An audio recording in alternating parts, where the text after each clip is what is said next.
Greetings, brave adventurers, and happy Pride Month! Woo!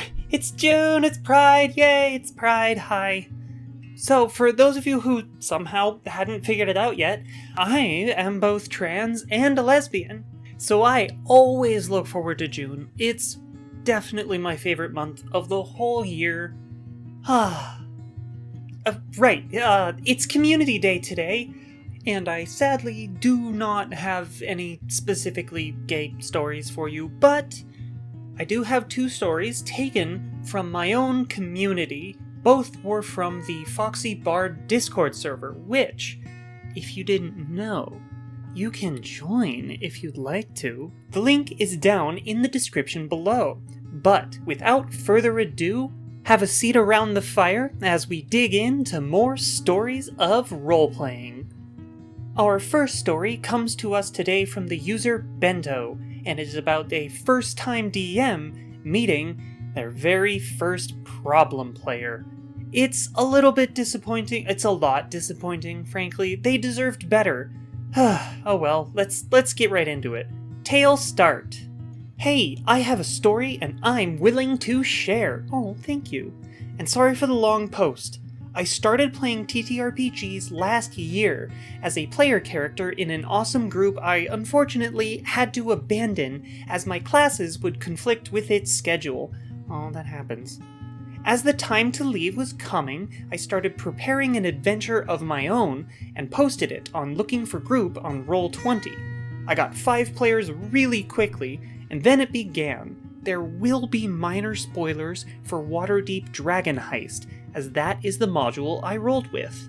In the announcement, I said it was my first experience as a DM, a quick introduction to the adventure, stating clearly it was going until level 5, and some rules for character creation. No evil player characters, no flight at level 1, ooh, good call, no unearthed arcana, and no homebrew, even the more official ones.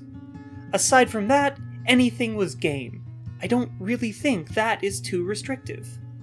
Then it all started with Problem Player.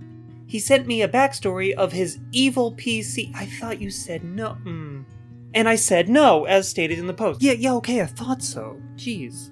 He complained that it was just my inexperience and any GM would be able to handle a party with one evil PC.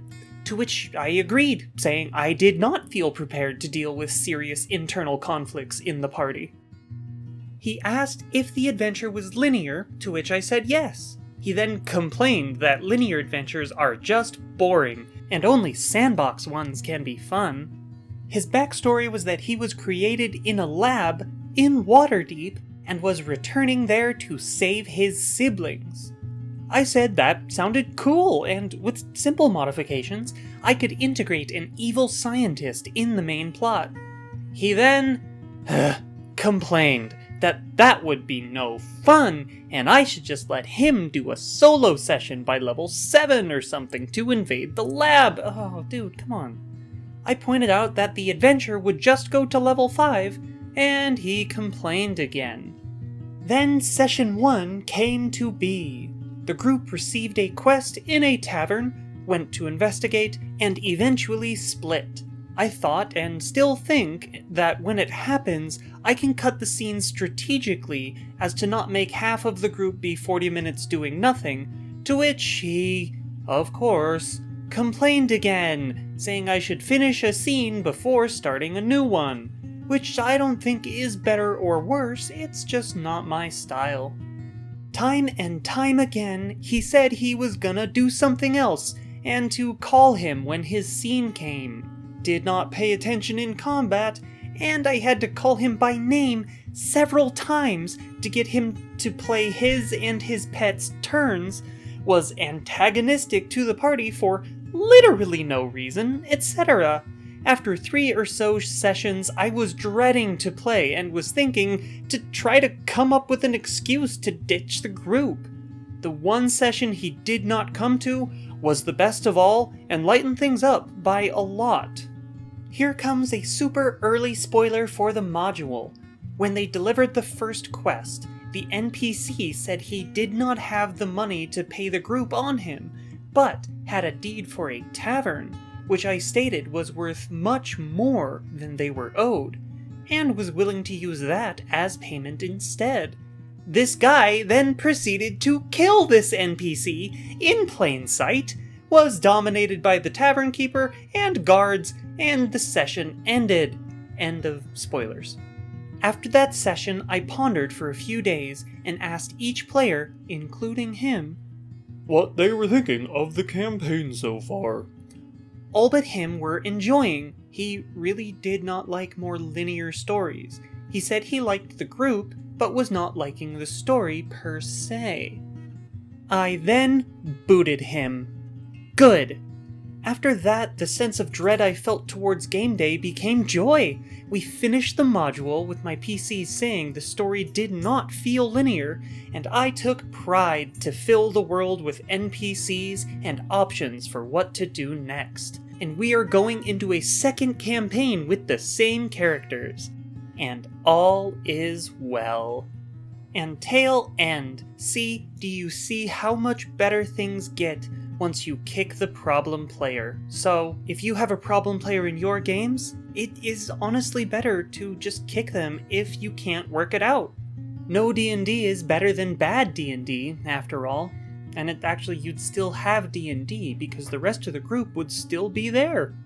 And honestly, with how much this guy was complaining, it seemed like he was just kind of bitter against the DM for not allowing him to make his edgy, evil character and change the entire module that they were running. Actually, I don't think this guy had very good reasons to be upset. If he was complaining that much, he probably should have just left himself and saved the DM the trouble.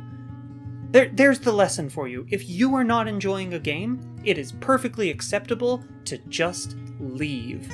I've had to do that in the past, and there's definitely no shame in it. On to our second story of the day, this one by the user Purple. And, well, it's about a young DM who sexually assaults OP's player character with an NPC. Obviously, this one is not safe for work, and there is a trigger warning attached to it for mentions of sexual assault. So, if you don't want to hear that, go ahead, shut the video off, maybe skip to the end. I will put a timestamp for the conclusion if you want to still, hear my usual 2 minutes of waffling on about nothing. Supposedly, the DM in this story is very, very young, which does kind of make all of this that much worse, honestly. But let's get into it. Tale start. Just a lot ahead of time on my end. This is not safe for work, and there is also a trigger warning for mentions of sexual assault, sexually transmitted diseases, and toxic DM behavior. So just please be careful when reading this. I have posted this before on Reddit, however, I was vague and very all over the place, due to me still being very emotional and even nearly crying when I typed it out. Thank you for sharing with us. It's never easy to tell these kinds of stories, and I do appreciate you trusting me enough to read it. This is the first online game I ever played in, with negative experiences playing in real life. I took a long break and got back into D&D at around September or October of 2019. I found a game on an online Discord server for a prominent D&D YouTuber.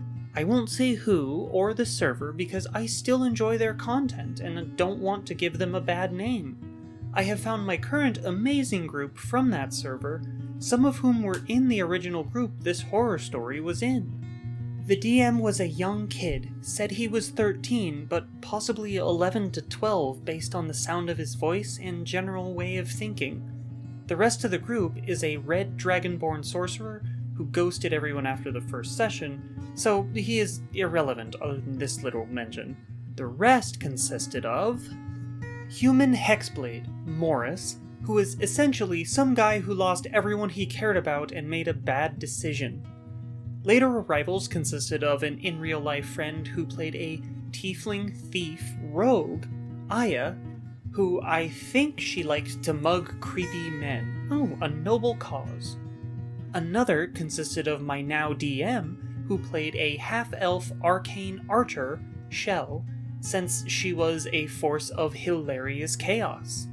Then we have my character, a Tabaxi monk, Calming Ocean, or Calm for short, who left a monastic compound in search of enlightenment that consisted of experiencing things and doing things in the world, then sitting down and meditating all day.